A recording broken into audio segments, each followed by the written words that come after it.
Hidup TV mempersembahkan Oase Rohani Katolik yang dibawakan oleh para imam Keuskupan Agung Jakarta. Selamat menyaksikan.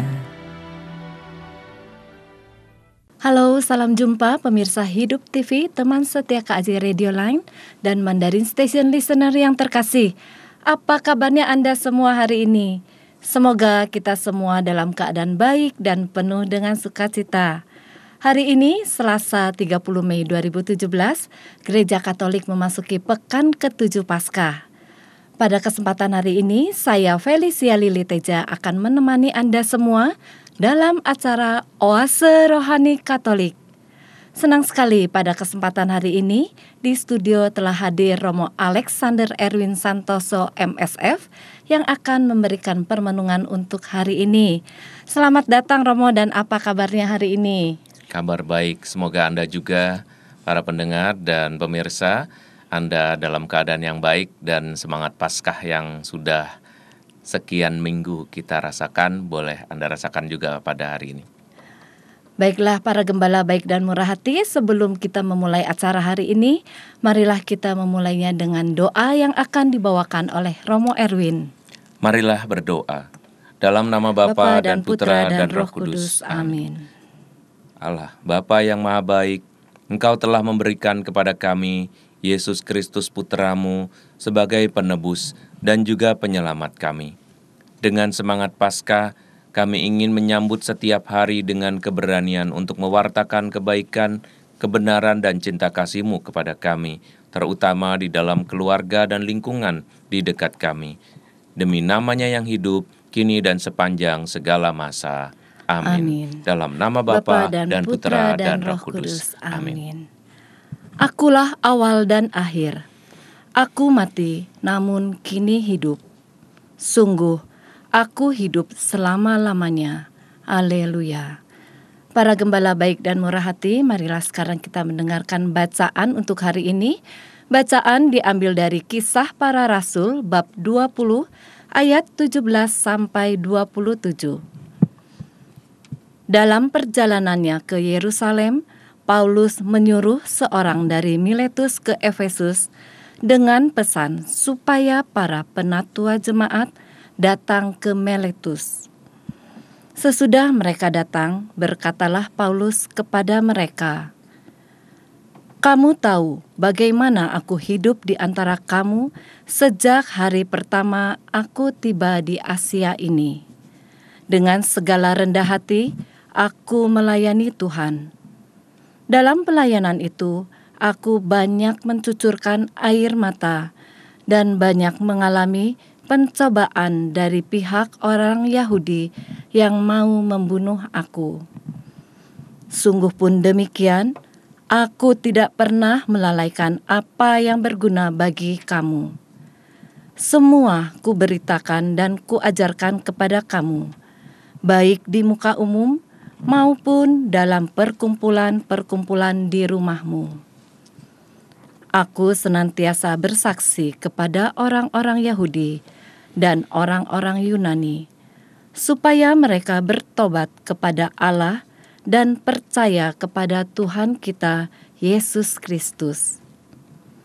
Tetapi sekarang sebagai tawanan, roh aku pergi ke Yerusalem, dan aku tidak tahu apa yang akan terjadi atas diriku di situ, selain apa yang dinyatakan Roh Kudus dari kota ke kota kepadaku, bahwa penjara dan sengsara menunggu aku. Tetapi aku tidak menghiraukan nyawaku sedikit pun, asal saja aku dapat mencapai garis akhir dan menyelesaikan pelayanan yang ditugaskan oleh Tuhan Yesus kepadaku untuk memberi kesaksian tentang Injil kasih karunia Allah.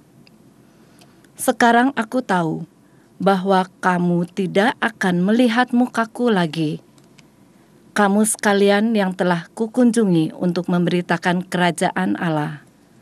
Sebab itu pada hari ini aku bersaksi kepadamu bahwa aku bersih.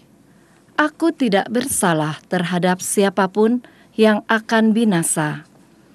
Sebab aku tidak lalai memberitakan seluruh maksud Allah kepadamu. Demikianlah sabda Tuhan. Syukur kepada Allah. Para gembala baik dan murah hati, marilah sekarang kita menanggapi bacaan yang telah kita dengar dengan mazmur tanggapan. Hai kerajaan-kerajaan bumi, menyanyilah bagi Allah. Hai kerajaan-kerajaan bumi, menyanyilah bagi Allah. Hujan yang melimpah engkau siramkan ya Allah. Tanah milikmu yang gersang kau pulihkan, sehingga kawanan hewanmu menetap di sana, dan kebaikanmu engkau memenuhi kebutuhan orang yang tertindas. Hai kerajaan-kerajaan bumi, menyanyilah bagi Allah. Terpujilah Tuhan. Hari demi hari Ia menanggung beban kita. Allah adalah keselamatan kita. Allah kita adalah Allah yang menyelamatkan. Allah Tuhanku memberi keluputan dari maut. Hai kerajaan-kerajaan bumi, menyanyilah bagi Allah. Para gembala baik dan murah hati, marilah sekarang kita mendengarkan bacaan Injil untuk hari ini. Bacaan diambil dari Injil Yesus Kristus menurut Yohanes, bab 17 ayat 1 sampai 11a. Alleluia, alleluia, alleluia, alleluia, alleluia, alleluia. Aku akan minta kepada Bapa dan Ia akan memberikan kepadamu seorang penolong yang lain, supaya Ia menyertai kamu selama-lamanya. Alleluia, alleluia, alleluia, alleluia, alleluia, alleluia. Tuhan sertamu. Dan sertamu juga. Inilah Injil Yesus Kristus menurut Yohanes. Dimuliakanlah Tuhan.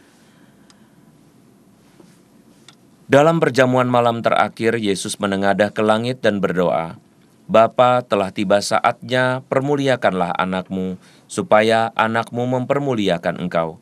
Sama seperti engkau telah memberikan kepadanya kuasa atas segala yang hidup, demikian pula anakmu akan memberikan hidup yang kekal kepada semua yang telah engkau berikan kepadanya. Inilah hidup yang kekal itu, yaitu bahwa mereka mengenal engkau satu-satunya Allah yang benar, dan mengenal Yesus Kristus yang telah engkau utus. Aku telah mempermuliakan engkau di bumi dengan jalan menyelesaikan pekerjaan yang engkau berikan kepadaku untuk kulakukan. Oleh sebab itu ya Bapa, permuliakanlah aku padamu sendiri dengan kemuliaan yang kumiliki di hadiratmu sebelum dunia ada. Aku telah menyatakan kepadamu kepada semua orang yang engkau berikan kepadaku dari dunia. Mereka itu milikmu, dan engkau telah memberikan mereka kepadaku, dan mereka telah menuruti firman-Mu. Sekarang mereka tahu bahwa semua yang engkau berikan kepadaku itu berasal daripadamu, sebab segala firman yang engkau sampaikan kepadaku telah kusampaikan kepada mereka, dan mereka telah menerimanya. Mereka tahu benar-benar bahwa aku datang daripadamu, dan mereka percaya bahwa engkaulah yang telah mengutus aku. Aku berdoa untuk mereka, bukan untuk dunia aku berdoa, tetapi untuk mereka yang telah engkau berikan kepadaku, sebab mereka adalah milikmu, dan segala milikmu adalah milikku, dan milikku adalah milikmu, dan aku telah dipermuliakan di dalam mereka. Aku tidak lagi ada dalam dunia, tetapi mereka masih ada dalam dunia, dan aku datang kepadamu. Demikianlah Injil Tuhan. Terpujilah Kristus. Baiklah para gembala baik dan murah hati, baru saja kita mendengarkan bacaan Injil untuk hari ini. Romo, kiranya kabar sukacita atau inspirasi apa yang dapat disampaikan pada hari ini, Romo? Ya.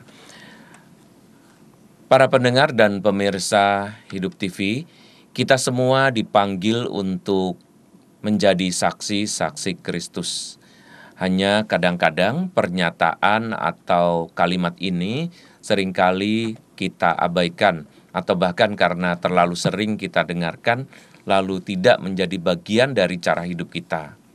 Kalau tadi mendengar dari bacaan yang pertama dari Kisah Para Rasul, di sana dikatakan dalam perjalanannya ke Yerusalem, Paulus menyuruh seorang dari Miletus ke Efesus dengan pesan supaya penatua jemaat datang ke Miletus. Lalu Paulus menyampaikan khotbahnya. Dalam khotbah yang disampaikan oleh Paulus itu, dikatakan dengan jelas Paulus menyatakan ada satu hal yang nanti juga dalam Injil dinyatakan dengan tegas, bahwa Paulus telah menyelesaikan tugas perutusannya dan Paulus akan selalu sampai mati menyelesaikan tugas perutusannya itu sebagai seorang pewarta. Ia melayani Tuhan dengan memberikan pelayanan kepada orang banyak, agar orang banyak semakin mengenal Yesus Kristus, Allah yang bangkit, Allah yang menyelamatkan, Putra Bapa, dan Allah yang kita sembah. Saudara-saudari yang terkasih, kita melihat bahwa ada begitu banyak pekerjaan di dalam dunia ini. Anda juga dipanggil untuk mengerjakan banyak hal. Entah itu pertama-tama dalam keluarga, lalu dalam pekerjaan, lalu dalam hobi, lalu juga dalam pergaulan, lalu dalam hal-hal lain yang kita tidak dapat hitung karena setiap hari bisa berubah-ubah. Tetapi apa yang mau sekarang dinyatakan oleh Paulus adalah sebenarnya di atas semua kegiatan atau aktivitas itu, kita mempunyai suatu aktivitas utama, yaitu menyampaikan kasih karunia Allah kepada banyak orang.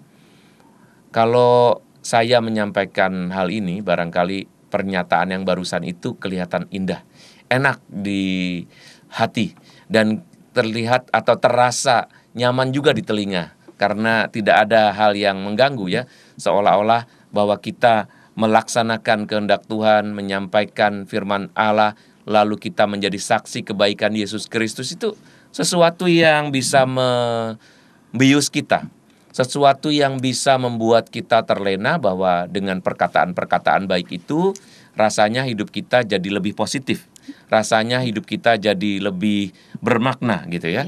Karena sudah ada kalimat positif. Coba kalau kita bilang, mari kita lakukan kejahatan kepada orang lain, rasanya kan langsung tidak nyaman ya.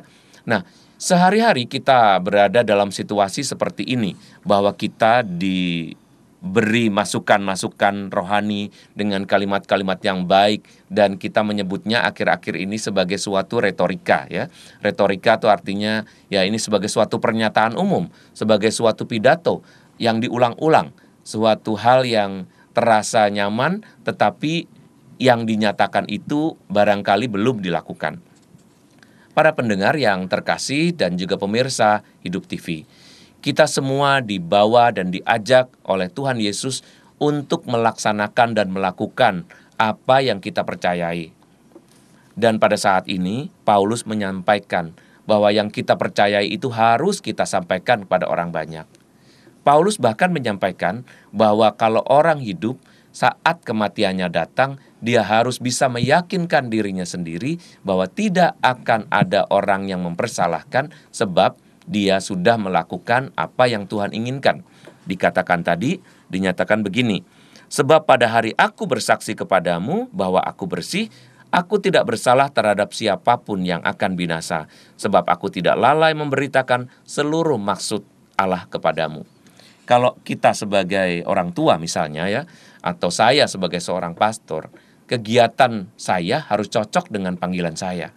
Kalau Anda dipanggil menjadi orang tua, maka kegiatan dan aktivitas Anda harus cocok sebagai orang tua. Tetapi baik saya sebagai pastor maupun Anda sebagai orang tua, Anda dipanggil untuk hal yang sama, bahwa kita dengan rendah hati mau melayani Tuhan. Rendah hati karena pelayanan itu sebetulnya adalah milik Allah, bukan milik kita ya. Pelayanan itu sebetulnya adalah kepunyaan atau proyek besarnya Allah terhadap kita semua. Maka kalau kita menjadi orang tua atau menjadi seorang imam atau bekerja di suatu perusahaan tertentu atau memanggul profesi tertentu, maka pekerjaan yang sama akan menjadi pelayanan kalau kita mewartakan hal-hal yang dikatakan Paulus tadi. Misalnya, sebagai seorang ayah dan ibu, maka Anda akan dipanggil untuk menjadi seorang katekis. Anda dipanggil untuk mewartakan Allah dan kebaikan-kebaikan Allah. Anda dipanggil untuk menyampaikan kabar sukacita kepada anak-anak, kepada pasanganmu, kepada orang tua, dan kepada lingkungan di sekitarmu. Sebagai orang tua yang jelas misalnya, maka Anda harus menjadi orang tua yang baik, seorang tua yang Katolik, orang tua yang juga adalah seorang katekis, sebagai seorang pengajar gitu ya. Seperti Yesus yang menjadi sahabat bagi banyak orang, terutama bagi para muridnya pada waktu itu, supaya kemudian dengan jelas para muridnya lalu melanjutkan tugas itu kepada orang banyak dengan menjadi katekis-katekis, dengan menjadi pewarta, dengan menjadi para rasul, bahkan sesudah Yesus bangkit pun, sesudah Yesus tidak tampak dan tidak kelihatan di dunia ini pun, semangat itu masih ada. Artinya apa yang disampaikan oleh Tuhan Yesus kemudian ditularkan kepada para rasulnya, dan kemudian juga para rasul menularkan kepada orang banyak, sampai hari ini semangat itu terasa masih ada, seperti baru saja kita dengar dan seperti baru saja kita alami.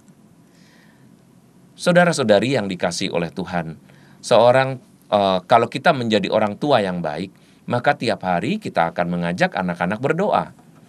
Kalau anak-anak bertanya, karena anak-anak zaman ini tidak hanya bisa diajak dan disuruh-suruh atau bahkan dipaksa-paksa, maka kita harus dengan cara-cara modern menyampaikan pula kepada anak-anak keyakinan kita. Misalnya, kalau Anda diminta untuk menyampaikan apa gunanya berdoa.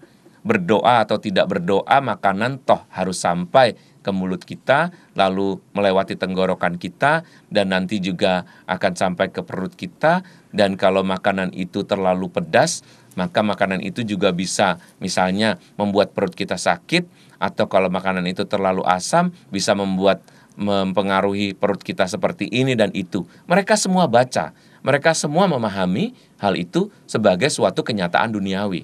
Lalu mengapa kita harus berdoa?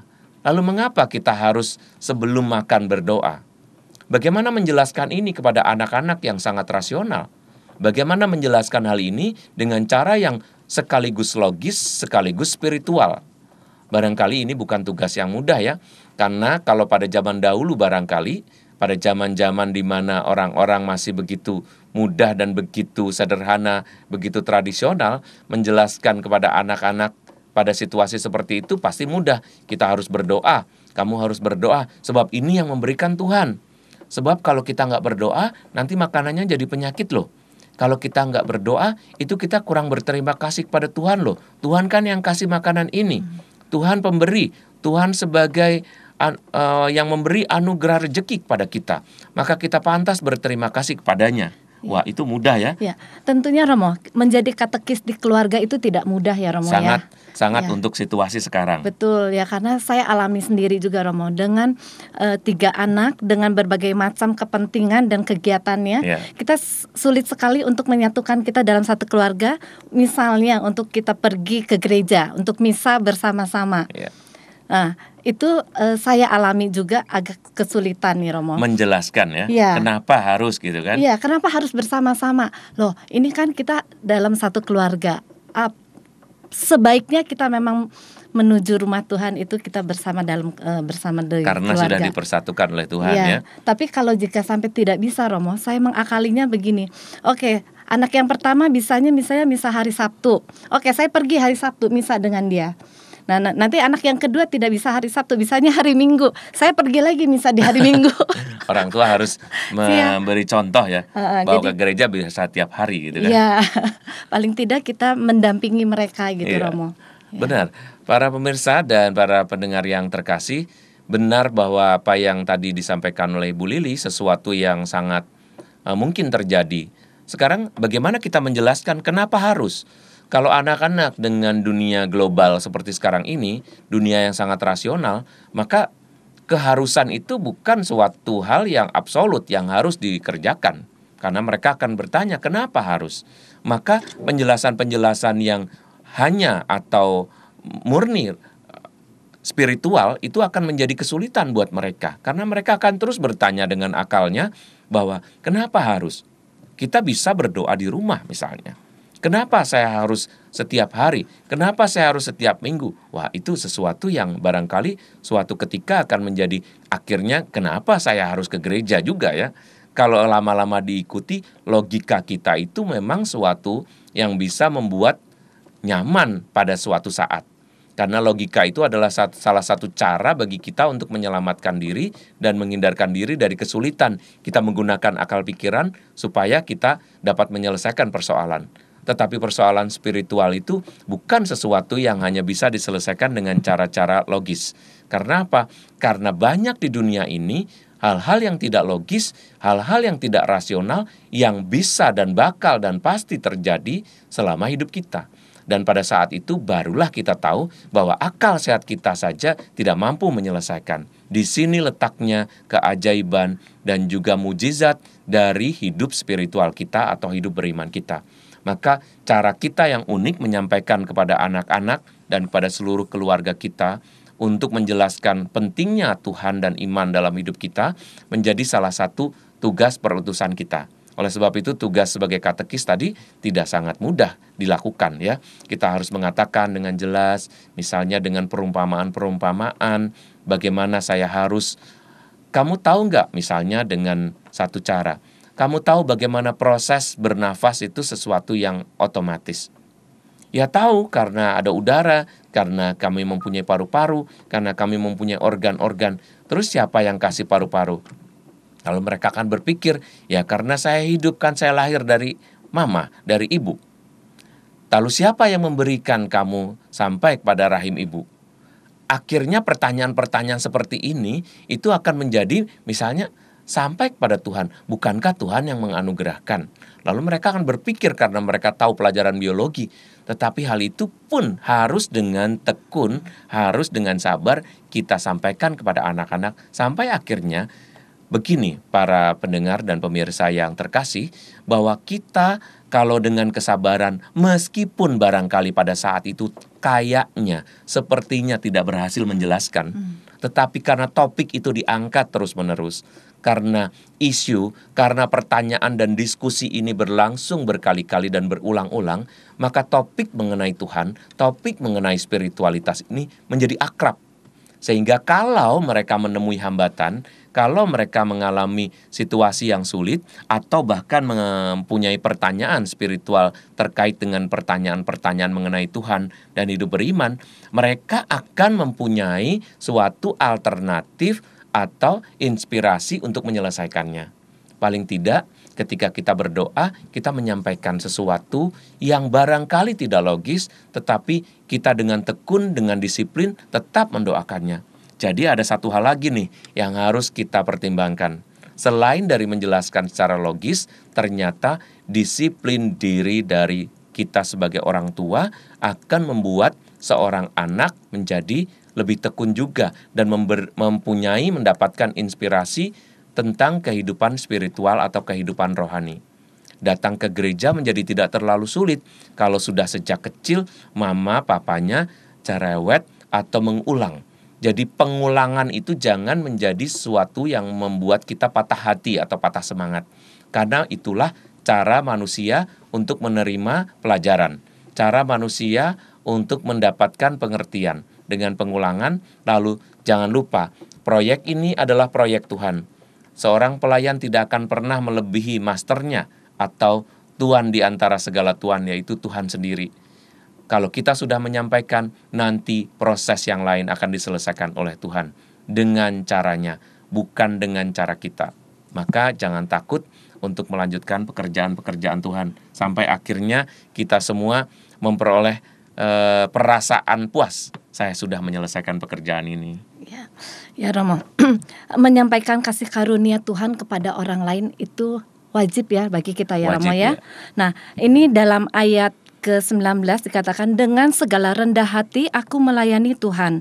Dalam pelayanan itu aku banyak mencucurkan air mata dan banyak mengalami pencobaan dari pihak orang Yahudi yang mau membunuh aku. Hal ini pun terjadi pada zaman sekarang ini ya Romo ya. Terjadinya itu saya sampaikan tadi dengan misalnya kalau kita harus mengulang kan kadang-kadang anak nggak ngerti-ngerti, kita harus marah. Betul. Itu adalah pencucuran air mata ya. Sampai ada pernyataan yang agak bombastis, bercucuran air mata darah, itu artinya sudah sampai berdarah-darah gitu ya Romo. Sudah sangat hebat ya perjuangannya. Tapi itu satu bentuk penghargaan atas pelayanan kita juga. Nah, bagaimana Romo supaya kita bisa lebih diterima oleh teman-teman kita dalam kita menyampaikan kabar kasih karunia Tuhan kepada orang lain itu Romo? Teman-teman maksudnya dalam pergaulan ya. Dalam pergaulan pun sama. Kalau kita melihat sekarang ini misalnya ada banyak hal yang di Indonesia ini menurut saya agak kurang baik ya. Kalau ada orang misalnya menyampaikan atau dia melakukan hal-hal yang sangat baik, disebutnya suci atau disebut sok suci. Kalau ada orang makan mau berdoa misalnya, lalu kalau orang yang di sekitarnya menyampaikan, wah kamu sombong banget, gaya banget, suci banget, berdoa lagi, doanya lama lagi. Sehingga kadang-kadang pernyataan-pernyataan ini melemahkan disiplin kita. Tetapi kalau kita mau bertekun, kita mau menanggung beban perasaan kayaknya kayak orang yang tidak normal ya, atau tidak seperti orang kebanyakan, maka kita akan berhenti berbuat baik, kita akan berhenti berdoa. Hal itu akan merugikan iman kita sendiri dan sebetulnya merugikan orang-orang yang berada di sekitar kita. Nah, kalau kita mau menjadi berkat untuk mereka, maka salah satu hal yang harus kita buat adalah yakin bahwa apa yang saya lakukan ini benar, apa yang saya lakukan ini sesuatu yang memang harus dilakukan sebagai seorang beriman. Maka dengan demikian, kalau setiap hari mereka melihat saya berdoa sebelum makan dan saya berdoa dengan sungguh-sungguh, lama-kelamaan mereka akan terinspirasi. Kayaknya hidupnya dengan berdoa panjang, tidak terlalu panjang sebetulnya ya. Dengan berdoa sebelum makan, maka kayaknya kok hidupnya orang ini baik ya. Jadi jangan sampai kita memberitakan cuma gaya-gayaan seperti yang tampaknya. Wah, orang ini sering berdoa tapi hidupnya parah. Nah, itu kan tidak memberi kesaksian, malah hal yang baik ditempeli oleh kenyataan atau hasil yang tidak baik, itu akan melemahkan pewartaan. Maka sedapat mungkin lakukan segala sesuatu berdasar iman dan bukti-buktinya ada bahwa kita menjadi orang yang pantas diteladani. Ya, baiklah para gembala baik dan murah hati, tak terasa waktu berjalan begitu cepat dan kita harus segera mengakhiri sesi pertama ini dan kita akan lanjutkan kembali di sesi yang kedua.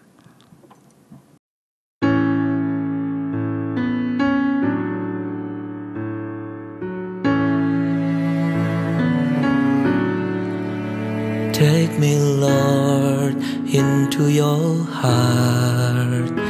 Take me, Lord, till I'm fulfilled. Save my life, for you are God. I survive, 'cause you are near. You're the one that I adore. Fill my cup so I'll be blessed. And you know I need you more. Come, O Lord, into my heart. Lord, I love you. Lord, I need you. My Lord, oh, hold me tight. Lord, I praise you. Lord, I worship you. Bless me, Lord, for you are great. You're so kind, oh Lord, in all my life, that I will love you always. Bring me hope for all my hardship, so we all will see the light. Oh Lord,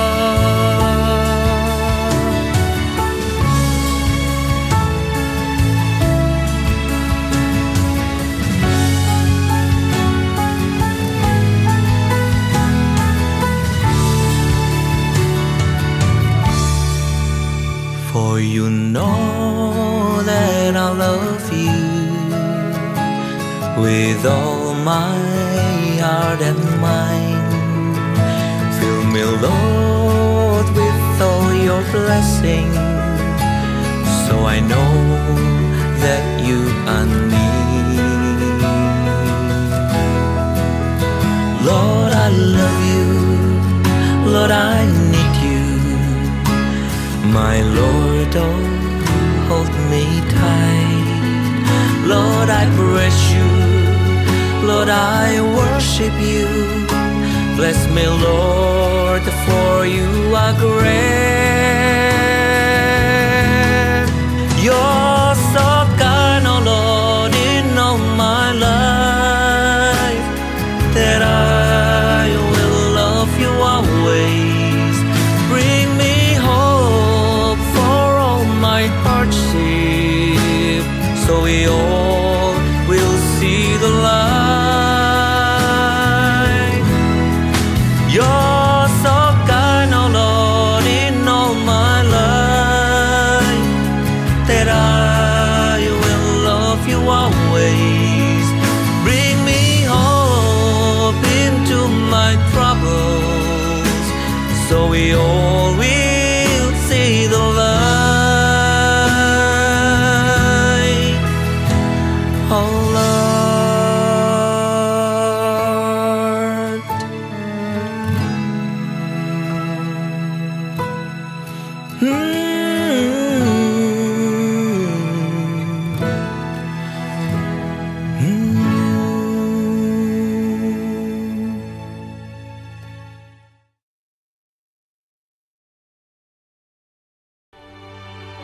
Hidup TV mempersembahkan Oase Rohani Katolik yang dibawakan oleh para imam Keuskupan Agung Jakarta.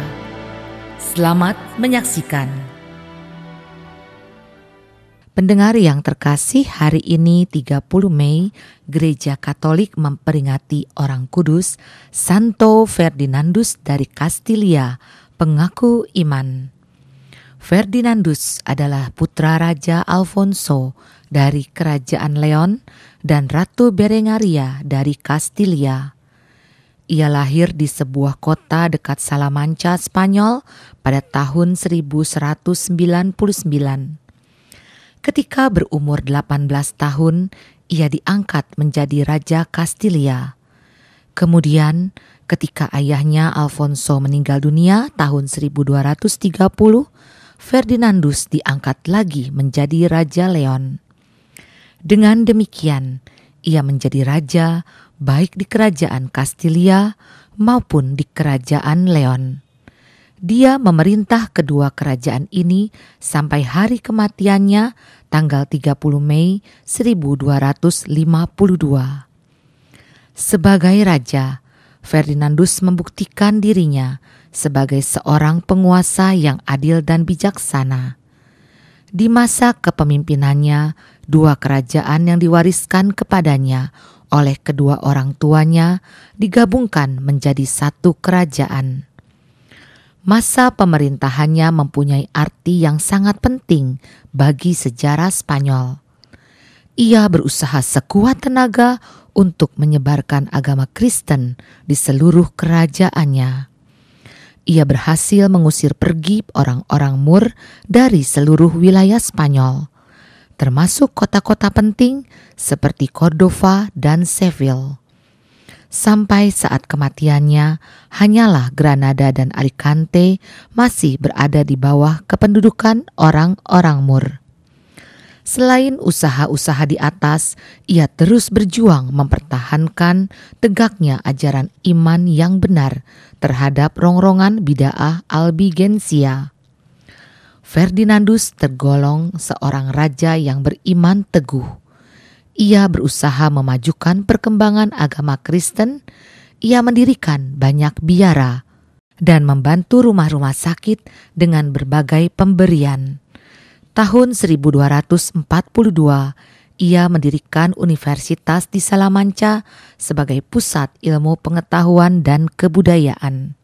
Ketika ia meninggal dunia, ia dikuburkan di Katedral Sheffield dalam pakaian biara Ordo ketiga Santo Franciscus. Pada kuburnya terjadi banyak mujizat. Banyak orang menganggap dia sebagai orang kudus.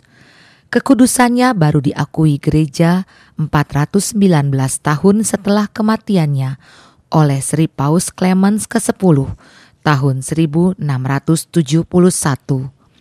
Demikianlah para pendengar terkasih, hari ini 30 Mei, Gereja Katolik memperingati orang kudus Santo Ferdinandus dari Kastilia, pengaku iman.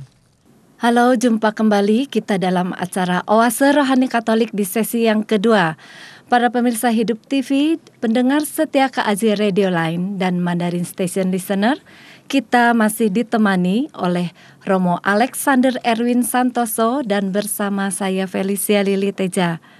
Romo, kiranya Romo berkenan untuk mengulang sedikit apa yang telah disampaikan di sesi yang pertama, Romo. Baik, Paulus menyampaikan bahwa kita perlu memastikan diri kita sudah melakukan pekerjaan-pekerjaan Tuhan yang sering kita sebut sebagai pelayanan. Tadi saya memberi contoh bagaimana menjadi orang tua yang baik dan juga sebagai seorang katekis di dalam rumah. Kita harus memberitakan dengan disiplin, dengan tekun, dan kita memastikan bahwa nanti pada saatnya kita dipanggil Tuhan, kita memastikan bahwa kita sudah melakukan pekerjaan-pekerjaan Tuhan itu. Pekerjaan Tuhan itu bukan suatu anggapan bahwa saya tengah melakukan pekerjaan-pekerjaan pelayanan, tetapi harus dipastikan bahwa orang-orang yang berada di antara kita, orang-orang yang berada di sekitar kita, khususnya orang tua, pasangan, dan juga terutama anak-anak kita sudah merasakan pelayanan kita. Itulah yang disebut sebagai tugas perutusan yang benar-benar dilakukan. Paulus menyatakan dengan jelas bagaimana dia bisa mencapai garis akhir menyelesaikan pelayanan yang ditugaskan Tuhan Yesus kepadanya. Kita pun juga harus menyelesaikan pekerjaan-pekerjaan itu. Ya, lalu inspirasi apa, Romo, yang dapat disampaikan dari Injil hari ini, Romo? Ya. Lalu dalam Injil ternyata gereja memilih sesuatu yang sangat baik buat kita dan cocok dengan bacaan yang pertama tadi. Kalau dalam Injil tadi dinyatakan bagaimana Tuhan Yesus juga menyatakan kepada Bapanya bahwa dia pun menyatakan telah tiba saatnya. Jadi dia sudah menyelesaikan tugas akhir hidupnya. Dia akan segera pergi dari dunia ini dan dia menyatakan dan mengkonfirmasi, kira-kira begitu ya, bahwa tugasnya sudah dilakukan. Tugas apa? Ya tugas yang dibebankan dari Bapa kepadanya. Tugas sebagai apa? Katanya begini, bahwa Anakmu memberikan hidup yang kekal kepada semua yang telah Engkau berikan kepadanya. Jadi Tuhan Yesus menyelesaikan pekerjaan untuk menyelesaikan penyelamatan bagi orang banyak, sehingga nanti umat Allah ini akan sampai kepada Allah juga karena pemberitaan-pemberitaan dan pelayanan dari Tuhan Yesus. Para pendengar dan pemirsa Hidup TV yang terkasih, kita semua menjalani kehidupan yang sama. Tadi saya memberi contoh kehidupan sebagai orang tua dan saya sebagai seorang imam misalnya. Tapi ada begitu banyak profesi-profesi yang lain. Entah itu profesi yang berkaitan dengan entertainment, profesi yang terkait dengan pekerjaan tangan, profesi yang terkait dengan pendampingan pendidikan, dan juga tugas-tugas lain. Tapi semua harus dapat memastikan seperti apa yang dikatakan oleh Tuhan Yesus mengenai menyelesaikan pekerjaan Tuhan atau menyelesaikan pelayanan di dunia ini. Kita harus memastikan bahwa apa yang kita lakukan mengarah pada penyelamatan orang banyak. Kita harus memastikan bahwa hidup kita yang diciptakan oleh Tuhan dan diberikan kepada kita ini adalah suatu tugas penyelamatan. Dari tangan kita harus lahir penyelamatan. Dalam hal yang kecil-kecil dan sederhana, kita sudah melakukan penyelamatan untuk orang lain dan untuk hidup kita sendiri. Maka nanti di akhir hidup kita bisa mengatakan seperti Tuhan Yesus menyampaikan kepada para muridnya ya, bahwa dia berdoa menengadah ke langit dan dia tahu bahwa dia sudah menyelesaikan. Maka dia bisa pergi kepada Bapanya dengan perasaan lega, pernyataan bahwa saya sudah menyelesaikan. Maka kita kalau mengingat kejadian di sekitar salib ya, apa yang dikatakan Tuhan Yesus pada saat dia akan wafat, dia bilang sudah selesai. Sudah selesai berarti dia sudah menyelesaikan tugas perutusan pelayanan. Hati-hati para pendengar dan juga pemirsa setia, kita semua bisa merasa sudah melayani. Tetapi seperti saya nyatakan dalam sesi yang pertama tadi, pelayanan itu bukan soal perasaan sudah, tetapi kita harus memastikan bahwa saya memang sudah menyelesaikan, saya sudah melakukan, dan itu kelihatan dan harus kelihatan, bukan hanya kesannya, tetapi dalam kenyataan harus benar-benar terasa. Bertanya kepada anak-anak, misalnya siapa yang mengajarimu berdoa, bagaimana kamu melihat, misalnya papa atau mama berdoa, kamu melihat nggak bahwa papa berdoanya baik, mama berdoanya baik, papa udah ngajarin kamu baik nggak, atau mama sudah ngajarin kamu baik nggak. Suatu ketika harus kita tanyakan, sehingga evaluasi seperti ini meyakinkan kita juga ya, bahwa kita sudah menyelesaikan pekerjaan untuk hari ini, pekerjaan untuk masa sekarang. Karena nanti di kemudian hari ada tugas-tugas yang lain. Misalnya kalau anak Anda itu adalah misalnya anak-anak kecil, maka cara memberitakan dan menyampaikan tugas perutusan sebagai pelayan tentu saja berbeda ketika anak-anak sudah menjadi dewasa.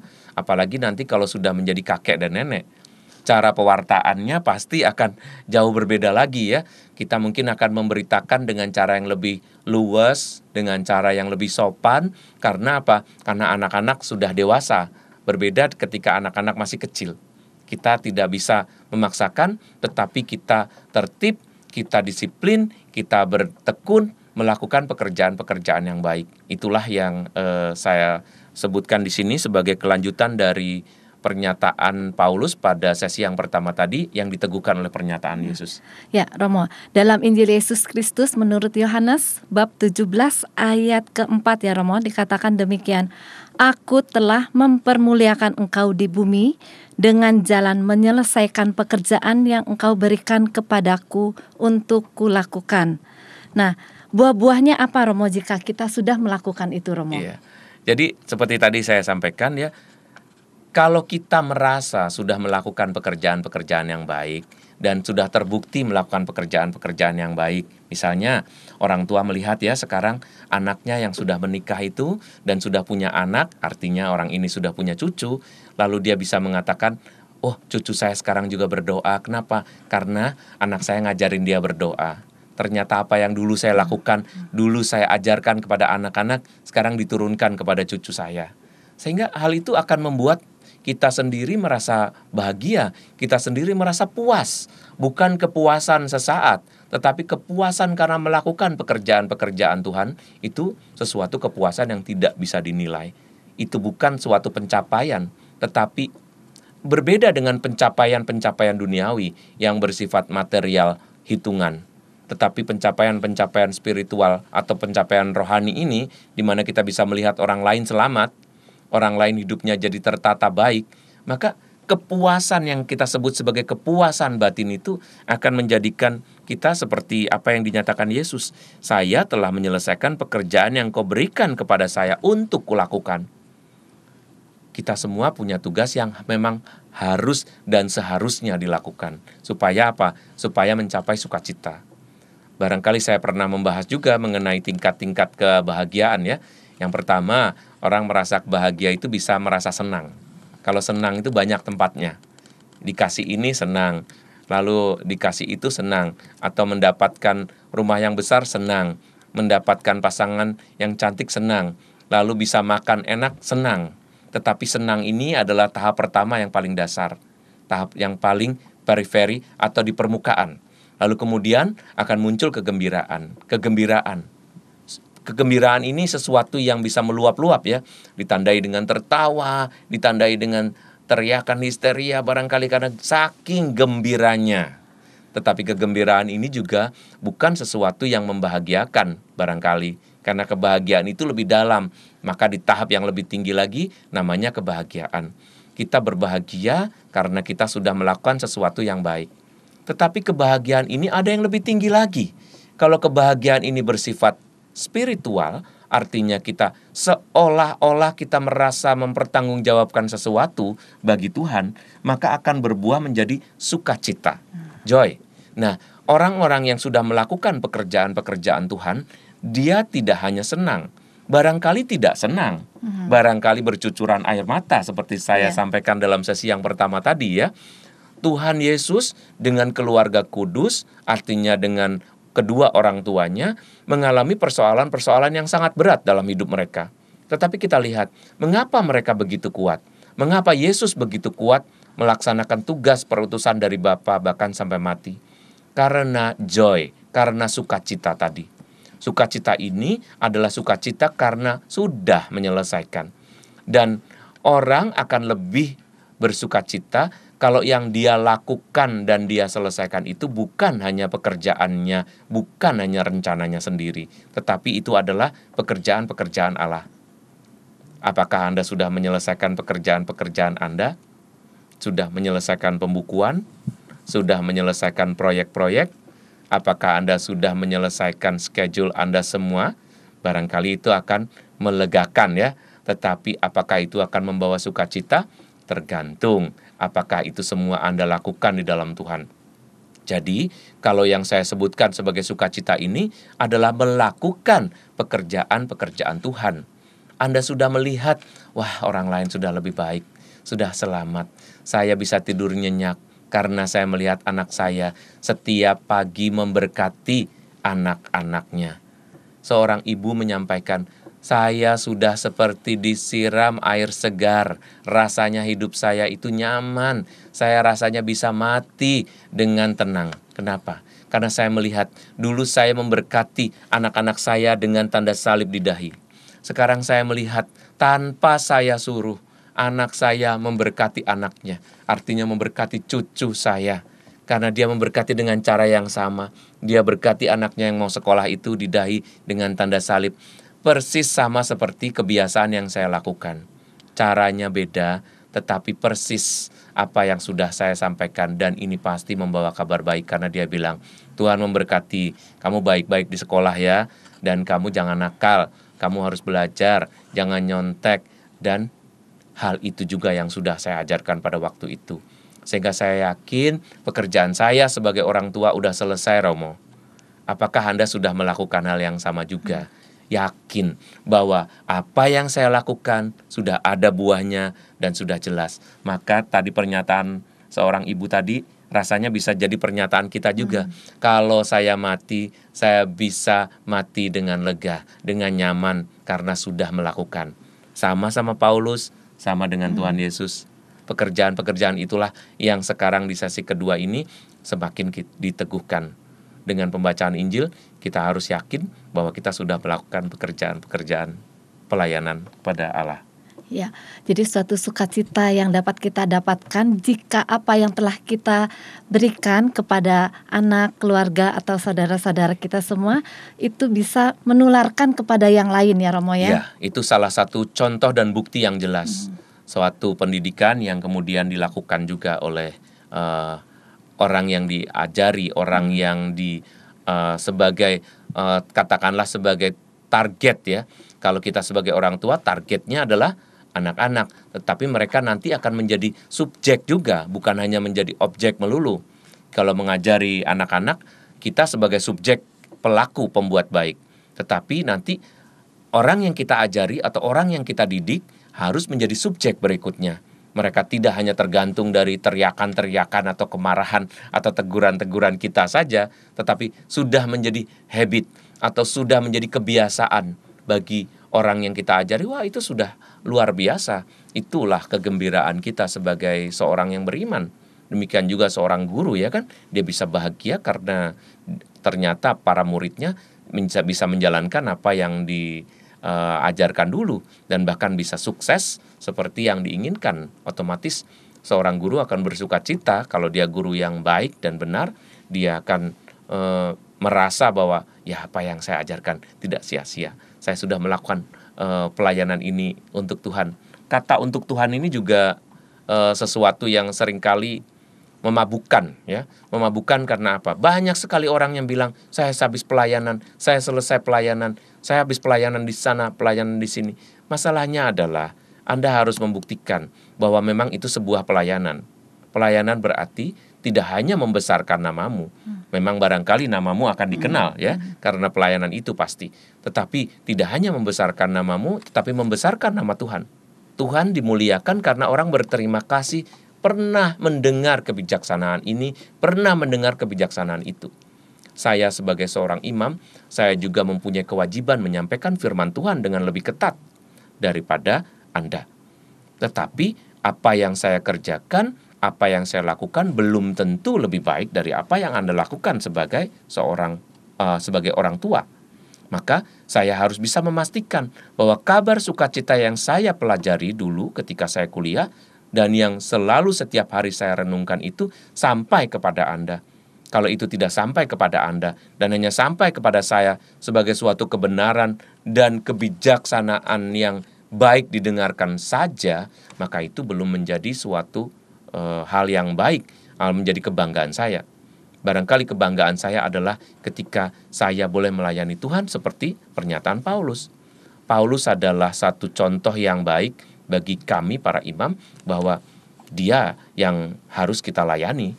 Dia yang harus menjadi kepuasan bagi kita karena apa yang mau dikehendaki oleh Tuhan itu yang saya layani, bukan kehendak saya sendiri. Sampai akhirnya banyak orang diselamatkan dan dilayani karena mereka juga bisa mengenal Allah, bisa mengenal Tuhan yang saya layani.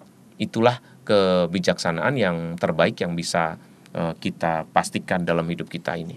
Ya, Tuhan Yesus senantiasa bekerja dan berdoa untuk kebahagiaan dan keselamatan kita ya Romo. Dan tentunya kita juga ingin seperti Tuhan Yesus dapat mewartakan kegembiraan untuk keselamatan kita semua. Tuhan Yesus selalu sedang menyampaikan dan bekerja untuk kita karena Dia mengirim Roh Kudus-Nya, mengutus Roh Kudus-Nya. Bapa dan Tuhan Yesus mengirim Roh Kudus kepada kita sekarang. Kita ini mempunyai seorang penolong, kita mempunyai seorang penasihat, kita mempunyai seorang inspirator. Inspirator artinya memberi inspirasi kepada kita. Dalam keheningan, dalam ketersembunyiannya, Allah tetap bersama dengan kita kalau kita percaya. Tetapi masalah kepercayaan ini adalah masalah setiap orang. Sejauh kita yakin bahwa kita dipimpin oleh Tuhan, maka saya akan melakukan pekerjaan-pekerjaan Tuhan. Tetapi kalau saya hanya sekedar percaya di mulut saja, maka saya barangkali akan disebut orang yang percaya. Tetapi saya tidak melakukan pekerjaan-pekerjaan itu karena saya tidak sepenuhnya percaya. Saudara-saudari, Roh Kudus membimbing dan mendampingi kita. Itulah Tuhan yang sampai akhir zaman nanti akan mendampingi kita. Memberi kita keputusan-keputusan batin yang baik. Ditanya anak-anak dengan pertanyaan yang super mengejutkan ya. Kenapa begini, kenapa begitu? Mengapa ada Tuhan tetapi kok kejahatan masih ada misalnya? Pernyataan itu pasti akan menyulitkan orang tua untuk menjawab karena pernyataan ini sekaligus pertanyaan yang filosofis dan spiritual. Kita tidak mempunyai latar belakang itu, ya kan? Apakah ada Tuhan? Kalau ada Tuhan, kenapa ada penjahat? Kenapa ada orang yang masih melakukan tindakan-tindakan yang jahat pada orang lain? Lalu pernyataan itu barangkali akan sangat sulit kalau hanya kita pakai dengan akal. Tetapi Roh Kudus akan menyampaikan kepada kita pada waktu itu. Artinya tepat pada saat itu dengan segala kenyataan, kebiasaan, dan pengetahuan kita tentang anak yang bertanya kepada kita itu, maka kita akan menjawab mereka dengan sangat baik. Dengan suatu jawaban yang menjawab. Barangkali kita tidak menjawab pertanyaannya, tetapi kita memeluknya, kita menyampaikannya dengan bahasa yang lain. Misalnya, kamu kalau dipeluk begini senang nggak? Ya senang. Kenapa senang? Ya kan mama yang peluk. Kenapa kamu senang dipeluk mama? Ya kan mama orang tuaku. Kenapa kamu senang dipeluk sama orang tua? Ya kan mama orang tuaku. Kenapa? Kenapa kamu senang dipeluk mama? Karena mama sebetulnya anugerah Tuhan. Maka karena mama sadar mama anugerah Tuhan, maka mama memeluk kamu. Banyak kenyataan di dunia ini yang bisa kita rasakan. Jangan fokus pada hal-hal yang negatif. Orang-orang yang kurang percaya biasanya menyebarkan hal-hal yang negatif sebagai kenyataan. Tetapi mereka lupa bahwa ada banyak hal positif juga yang menjadi kenyataan di dunia ini. dan terbukti kita perlukan. Kalau kita hanya sekitar menolak atau bahkan mempertanyakan kehadiran Tuhan dengan pertanyaan-pertanyaan yang negatif, barangkali akan melemahkan orang-orang di sekitar kita. Mungkin akan bertanya juga, kenapa ada nyamuk? Nyamuk kan gak berguna sama sekali, malah bikin penyakit. Kenapa Tuhan ciptain nyamuk? Ya, kalau pertanyaannya seputar itu, maka yang diajak bicara juga akan lemah dan tidak akan menjadi katekese atau pengajaran iman yang baik. Tapi fokuslah pada pertanyaan-pertanyaan dan bahkan pada pernyataan yang positif. Cinta kasih, perasaan senang, lega, ditemani, diterima, itu suatu situasi-situasi positif yang bisa menjelaskan Tuhan masih ada. Allah Roh Kudus menyertai kita dan tinggal di dalam hati orang yang baik. Dan kita adalah orang yang baik itu. Pastikan bahwa Anda sudah melakukan hal yang baik itu kepada anak-anakmu, kepada pasanganmu, dan mereka benar-benar melihat ada Tuhan di dalam diri kita. Ya, Romo, tak terasa waktu berjalan begitu cepat. Sesi kedua ini kita harus segera akhiri lagi, Romo ya. Ya, kita harus tetap setia dan siap menghadapi situasi hidup kita dengan percaya teguh bahwa Yesus selalu mendoakan kita yang masih berjuang di dunia ini. Kita telah menerima Yesus dan harus melanjutkan pekerjaannya. Sebelum kita menutup acara hari ini, marilah kita berdoa dan mohon berkat melalui Romo Erwin. Mari kita berdoa. Dalam nama Bapa dan Putra dan Roh Kudus. Amin. Tuhan, setiap hari Engkau nyata hadir di dalam hati yang baik. Hadirlah di dalam hati kami, supaya kami sadar tugas perutusan kami masing-masing. Sebagai orang tua, sebagai pekerja, sebagai kawan, saudara, dan bahkan kami para imam sebagai imam. Semoga kami sadar tugas perutusan kami sama, menyampaikan berita sukacita, kabar baik, kabar penyelamatan yang berasal dari Bapa. Semoga setiap hari kami melakukan hal yang baik, supaya akhirnya nanti kami merasa puas dan mengalami sukacita karena telah melakukan pekerjaan-pekerjaan Tuhan. Doa ini kami sampaikan dalam nama Yesus Kristus Putra-Mu, Tuhan dan pengantara kami. Amin. Tuhan sertamu. Dan sertamu juga. Allah yang Maha Kuasa memberikan berkat kepada kita semua. Dalam nama Bapa dan Putra dan Roh Kudus. Amin. Terima kasih Romo. Romo telah berkenan hadir di studio kami. Terima kasih. Dan semoga Romo berkenan kembali untuk mengisi acara Oase Rohani Katolik di lain waktu ya Romo. Tentu. Ya. Para pemirsa Hidup TV, pendengar setia KAJ Radio Line dan Mandarin Station Listener yang terkasih, demikianlah permenungan untuk hari ini, Selasa 30 Mei 2017. Semoga apa yang telah disampaikan oleh Romo Alexander Erwin Santoso dapat memberikan semangat, inspirasi, dan sukacita bagi kita semua. Akhir kata, saya Felicia Lili Teja dan bersama saya Romo Alexander Erwin Santoso MSF mohon pamit undur diri. Selamat melanjutkan aktivitas Anda hari ini dan marilah kita amalkan Pancasila dalam kehidupan kita sehari-hari. Makin adil dan makin beradab. Awali hari Anda dengan senyum dan tetap positif. Demikianlah Oase Rohani Katolik yang dibawakan oleh para imam Keuskupan Agung Jakarta. Tuhan memberkati.